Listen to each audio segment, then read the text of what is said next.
Welcome back to Meals Without Meat. Today I have an improved buffalo cauliflower recipe. This one will be crunchy and crispy and even more delicious than the original recipe. I started with a head of cauliflower chopped. I have a cup of flour, a teaspoon of vegan butter melted. The vegan butter that I am using is Earth Balance brand. It's pretty much what I always use. And then we're also going to add a cup of almond milk unsweetened. That's pretty key. So you want original flavor. I know that there's other types of meat alternative or milk alternatives such as oat and cashew. I would say just stick with almond milk so you keep that flavor neutral and it doesn't interfere with the overall flavor of the buffalo cauliflower.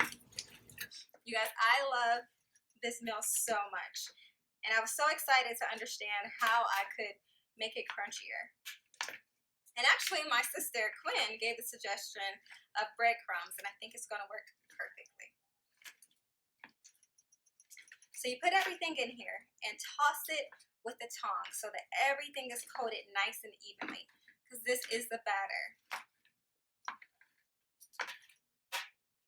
So then I take 2 cups of breadcrumbs. We're just using panko crumbs. You can use whatever breadcrumbs you have. You can also use bread. If you have bread in your house, you can even use that and just crush it up. We don't actually ever buy bread, so we typically just have breadcrumbs.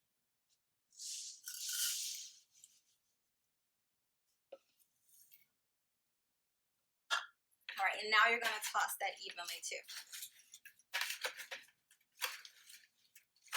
Preheat the oven to 450 degrees, and you're going to cook it for 20 minutes.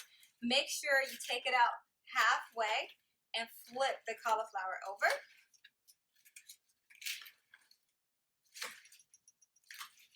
And after those 20 minutes, we will coat with the sauce and finish off for the last steps.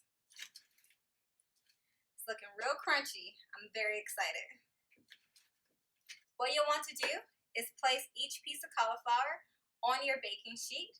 I did lightly grease the baking sheet and make sure that they are a few inches apart. Not a few, just about 1 inch apart. I don't know how big that baking pan would have to be a few inches apart. All right, see you in 20 minutes. All right, it just got done baking for 20 minutes. Now we're pouring 1 cup of buffalo sauce all over the cauliflower, and we're going to mix it very thoroughly. Then for flavor, we'll add some cayenne powder and a bit of paprika as well.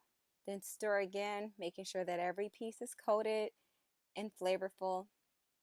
After this, super easy. We're just placing it back on the baking tray and putting it in the oven for 5 minutes on broil. Thanks for tuning in. Be sure to check us out on facebook.com/mealswithoutmeat.